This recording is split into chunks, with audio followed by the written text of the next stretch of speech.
E aí, galera, tudo bem com vocês? Espero que sim. Estamos aqui eu, professor Renato Sabine, a professora Renata Orsi, para a gente poder tratar daquele tema que todo mundo se pergunta aí quando vai fazer a inscrição, que é qual área de segunda fase você faria na sua prova da OAB. E aí, Renata, quando foi a sua vez, você escolheu qual área? E aí, gente, tudo bem? Oi, Sabino, tudo bem?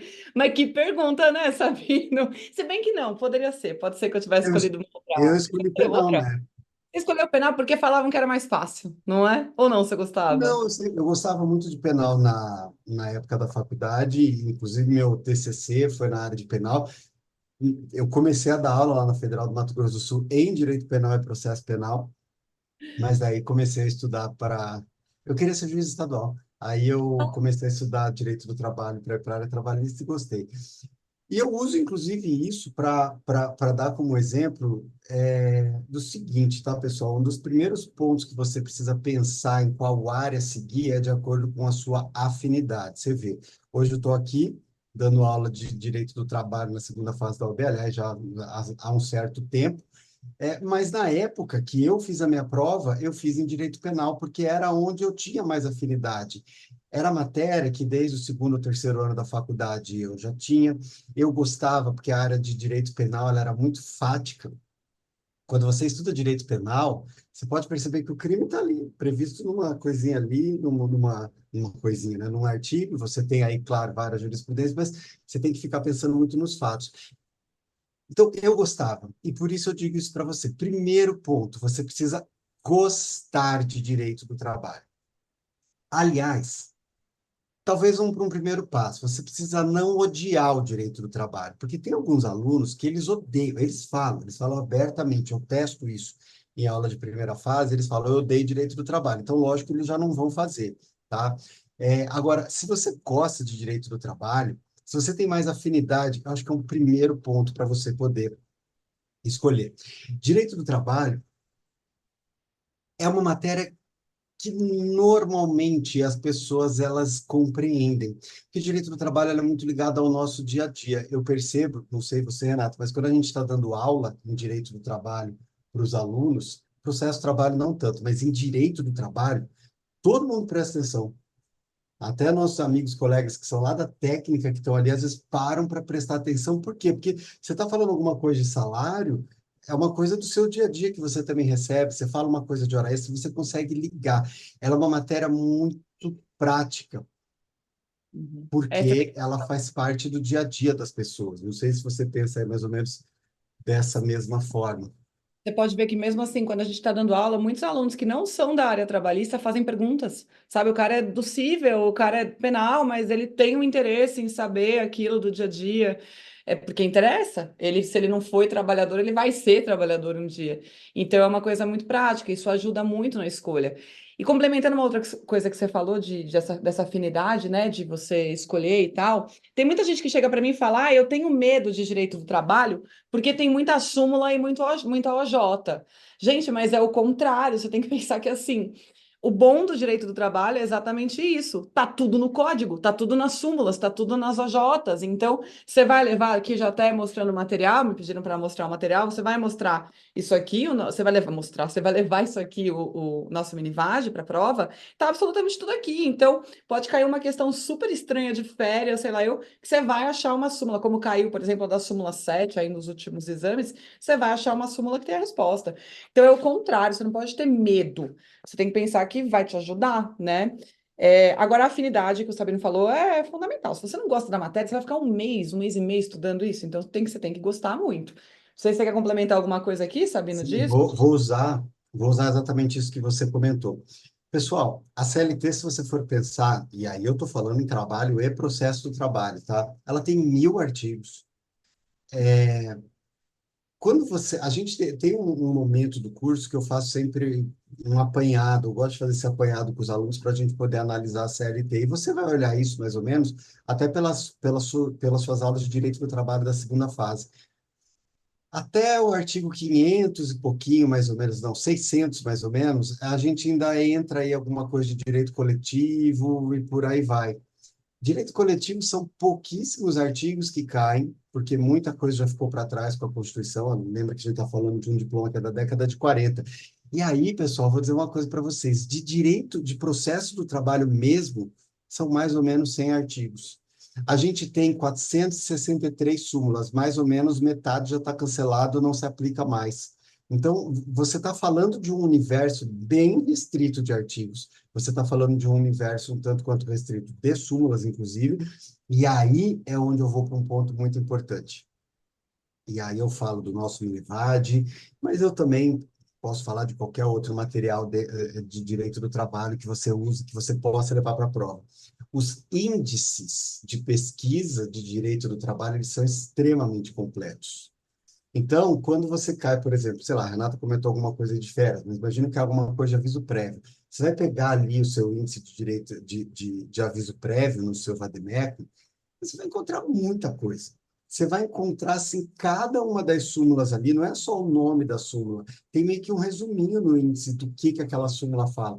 Aviso prévio, possibilidade de prática de justa causa, aviso prévio, são várias contagem do aviso prévio. Então, você encontra aquilo que você não sabe, isso a gente testa muito aí ao longo das aulas com vocês, aquilo que você não sabe, você encontra bastante lá no seu índice. Então, acho que dá para vocês ficarem bem tranquilos com relação a isso.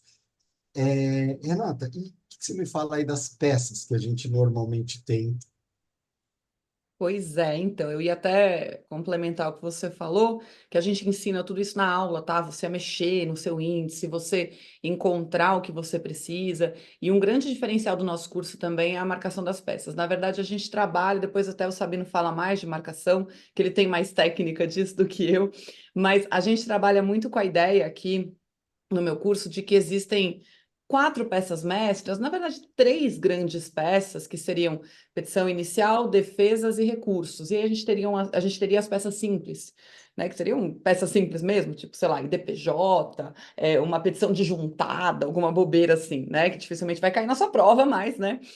Que a gente tem que comentar. E aí, todo o nosso curso é estruturado nesses três eixos. Então, a gente não vai ficar jogando para você peças e falando, olha, você decora que a estrutura é essa, você decora que a estrutura é aquela. Não. A gente vai falar, existem três estruturas, de petição inicial, de defesa e de recurso. E todas as peças que a gente estuda se encaixam em uma delas. Ah, mas mandado de segurança eu não sei fazer. Tá, mas você aprendeu o que é uma petição inicial. Ah, eu não sei fazer uma exceção de, sei lá, incompetência territorial, mas você aprendeu que é uma defesa. Então, agravo de petição que caiu, você aprendeu que é um recurso. Então, a gente trabalha muito com essas três peças e a gente encaixa absolutamente todas as peças que caem aqui na trabalhista nessas três peças mestras. E então, essa história de que, ai, mas agora na trabalhista estão caindo peças estranhas, estão caindo peças diferentes, não são peças estranhas. São peças que a gente estuda e são peças do nosso dia a dia processual. São peças que todo advogado trabalhista tem que saber fazer. Então, não tem nada de estranho no que a OAB está cobrando, não existe uma peça completamente diferente desses três grandes modelões que a gente vê no curso. E a gente tem esse diferencial, de novo, eu repito, que é a marcação. A gente marca absolutamente todas as peças no seu VAD, de forma que você encontre a peça e saiba qual esqueleto, qual estrutura você tem que fazer. O Sabino é muito bom nisso, né, Sabino? Eu sei que você gosta de marcar peça, você acha que ajuda muito e tal. Conte mais aí.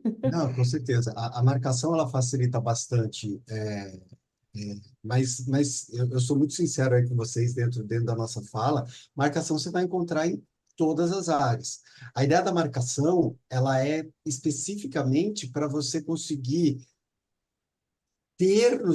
a marcação nada mais é do que você sublinhar algumas palavras dentro do seu vademécum. Ou você sublinha com caneta, ou você usa uma caneta marca-texto. Então, por exemplo, nossa, será que se cair uma ação de consignação em pagamento, eu vou me lembrar que eu vou ter que pedir o depósito? Vai, por quê? Porque a gente vai grifar o artigo, a gente vai marcar a palavra depósito, a ideia é mais ou menos essa. Isso que a Renata comentou aí agora sobre a banca é um ponto muito importante. Na verdade, existiu de fato durante muito tempo aquela ideia de que na área trabalhista cai só petição inicial de reclamação trabalhista, contestação e recurso ordinário. e, vez ou outra, uma ação de consignação em pagamento. E isso acabou virando como se fosse uma verdade universal para os candidatos da OAB, e não é bem por aí. O risco de cair em outras peças sempre teve, tá? Mas era muito comum as pessoas focarem apenas nessas três peças. E isso gerou, de uns tempos para cá, alguma insatisfação, natural que tenha surgido alguma insatisfação com relação a isso, tá? Mas assim como qualquer outra área. Se a gente for pensar na área trabalhista, a gama de peças que caem normalmente é até menor do que de algumas outras áreas especificamente, com uma vantagem. A gente não tem cobrança de jurisprudência isolada, uma jurisprudência específica dentro da prova. Tudo está em lei ou em súmula. De fato, continua lá, lógico, petição inicial de reclamação trabalhista, contestação e recurso ordinário continuam sendo peças que caem bastante, mas agora a GB tem cobrado mais peças de execução também, mandado de segurança e por aí vai, tá? Guarde uma coisa, problema na banca você vai ter em todas as áreas, não é na área trabalhista. Porque certamente você já vai ter ouvido, mas a banca de direito do trabalho é problemática. Não, ela não é problemática, ela é igual a todas as outras. Quando você faz a sua prova da GV, você tem a atribuição da pontuação se você colocar aquilo que está no gabarito. Então, você pode observar quando você olha os gabaritos da Fundação Getúlio Vargas, você tem lá a descrição do que você tinha que ter como, que você deveria ter escrito como resposta e a previsão do dispositivo. Se você não colocou aquilo que está escrito ali, previsto na resposta, que em regra é o que está na súmula, é o que está na lei, você não vai pontuar. Então, às vezes, existem casos, por exemplo, puxa, o aluno não colocou tudo que está na súmula, comeu uma parte, não pontuou. Excepcionalmente acontece de a GV colocar um descritivo, eu me lembro aquele caso da, da ajuda de custo, né? A lei diz que a ajuda de custo não integra a remuneração e não é base de cálculo de contribuições previdenciárias ou fiscais. Quem colocou isso, infelizmente, não pontuou por um motivo, estava corretíssimo, mas é porque a GV colocou naquela descriçãozinha que você tinha que responder que a ajuda de custo não tem natureza salarial. É a mesma coisa, só que aí, infelizmente, por conta de por conta desse caso isolado, um ou outro que vem ali, o pessoal critica um pouquinho a banca, mas pela nossa experiência que eu vejo com outros colegas que estão aí, outros coordenadores das outras áreas, os problemas da nossa banca são menores. A gente já teve, por exemplo, só para você ter uma ideia, uma errata numa prova. Foi uma errata que não mudou em absolutamente nada ali o exercício. Podia simplesmente ter rodado o exercício sem errata. Alguns alunos, por conta da errata, desconfiaram, criaram uma outra peça na cabeça e erraram a peça. Só para você ter uma ideia, em constitucional já teve uma errata no meio da prova que mudou a peça. Uhum. Então, veja, eu só estou dizendo isso, não estou dizendo para vocês não irem para constitucional, enfim, mas veja, problemas na banca vocês vão encontrar em todas, então não se norteie por isso. Eu acho que o ponto principal você nortear é pensar que você tem tudo num índice extremamente completo. Eu te convido a fazer isso. Aliás, a Renata mostrou para vocês o Minivad, mas você não precisa ir no Minivad. Você provavelmente na primeira fase deve ter comprado o Vadão. Se você olhar o índice do Vadão da CLT e comparar com o índice de outras áreas, você vai perceber que é um índice um tanto quanto mais robusto, tá? Além de questões aí atinentes à sua afinidade, que eu acho que é um ponto bem importante para você ter, tá? E além de você ter excelentes professores, que agora a Renata vai conversar aí sobre o curso aí com vocês. Bora, vamos puxar a sardinha, né? Ó, rapidinho, enquanto o Sabino estava falando, você falou, Sabino, do aviso prévio. Eu abri o meu Minivade para ver o que tem de verbete de aviso prévio. É meia página, ó. Daqui até aqui, ó, é só verbete de aviso prévio. Então, sei lá, caiu alguma coisa, vai imaginar, vai. Incidência do FGTS. É Tem um aqui, ó, terço. incidência do FGTS, súmula 305, sabe? Então, é muito completo, é muita coisa. Tá tudo aqui, você não tem, sabe, não precisa pensar muito, se preocupar. E como a gente ensina a procurar palavra-chave e tal, acaba ficando fácil. Uma coisa que eu ia comentar é que, assim, dentro também dos nossos diferenciais de curso, dos cursos de modo geral aqui no meu curso, são os nossos simulados, porque a gente tem, então, já falando um pouco do nosso curso, além das aulas expositivas que a gente tem, e detalhe, nas aulas expositivas a gente faz absolutamente todas as peças, todas. Então, mas não vai cair uma ação rescisória na minha prova, vai que cai. Então, a gente vai fazer uma ação rescisória. Você vai ter a estrutura de absolutamente todas as peças, você vai saber como funciona cada uma das peças. Isso a gente faz nas aulas expositivas. Além dessas aulas expositivas, a gente tem também as aulas complementares, que a gente chama de aulas avançadas, em que a gente estuda teses. Mas não tem tese nas aulas expositivas, nas aulas do dia a dia, né, as que são ao vivo? Tem também, mas você vai ter mais tese, porque às vezes a gente não consegue, por exemplo, esmiuçar um tema, sei lá, salário e remuneração. A gente não consegue esmiuçar numa aula de petição inicial, mas você vai ter uma aula específica depois só de salário e remuneração. Sei lá, 3 blocos, 4 blocos falando só de salário e remuneração. E também os simulados, aí é onde eu queria entrar. Os simulados, a gente tem, depende do curso, né? Mas a gente costuma ter de 4 a 6 simulados com correção em cada curso.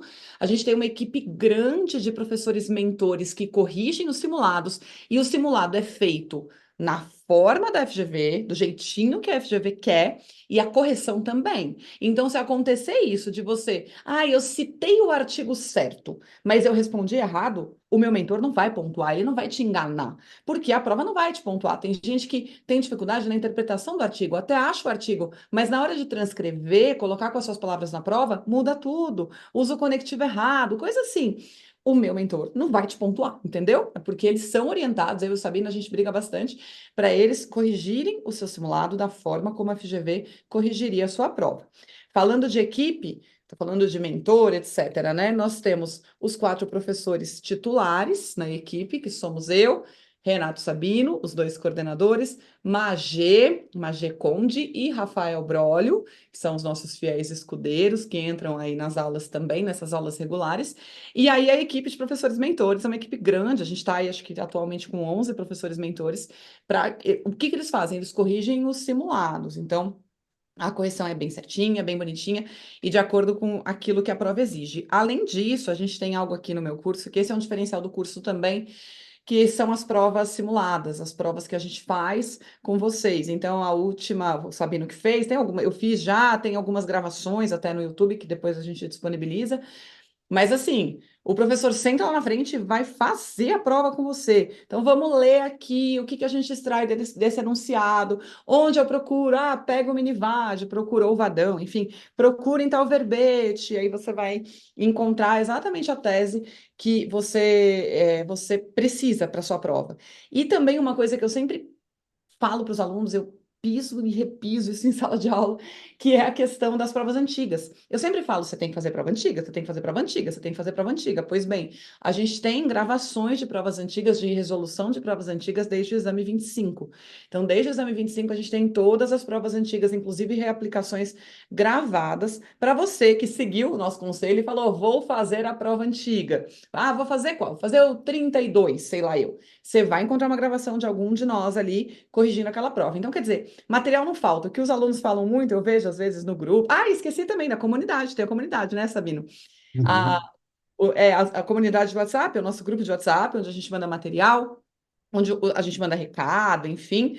E os alunos comentam muito lá no grupo, né, na comunidade, que assim, quem já passou normalmente fala, olha, se você fizer tudo certinho, se você seguir tudo que o curso propõe, não tem como dar errado, você vai ser aprovado. Eu vejo muito que eles comentam isso lá, porque é muita coisa mesmo. Então, se você tiver a paciência, o tempo, tem que arrumar esse tempo, né, para fazer tudo que a gente coloca, com certeza você vai fazer uma prova tranquila, você vai conseguir aí a sua aprovação. Não sei se você quer colocar alguma coisa a mais do curso, Sabino. Eu até peguei uma cola aqui para ver se eu esqueci de alguma coisa, mas é basicamente isso.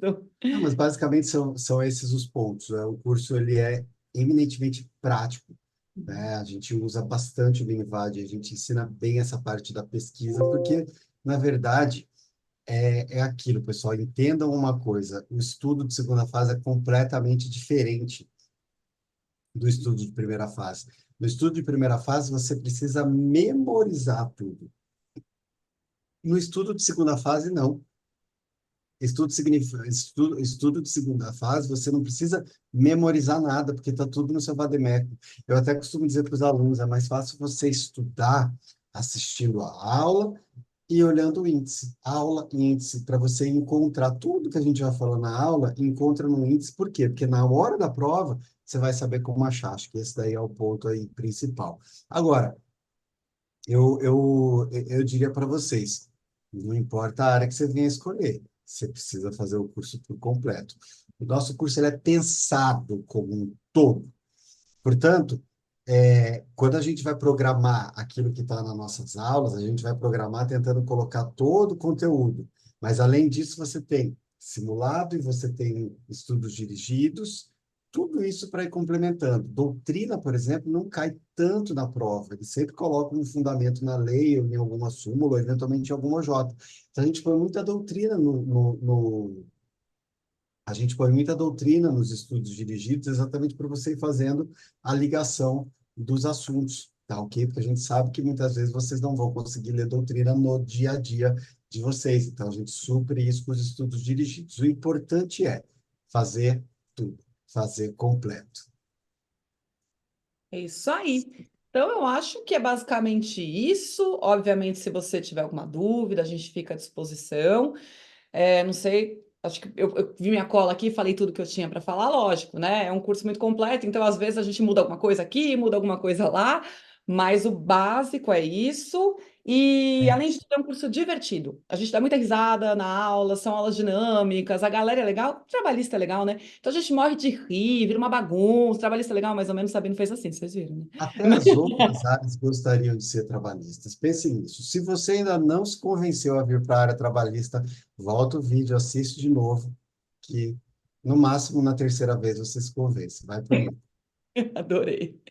Então é isso, Sabino. É isso. Fechado, Tá? pessoal. Muito obrigado. Esperamos vocês na nossa segunda fase. Valeu, gente. Tchau, Tchau, tchau. tchau.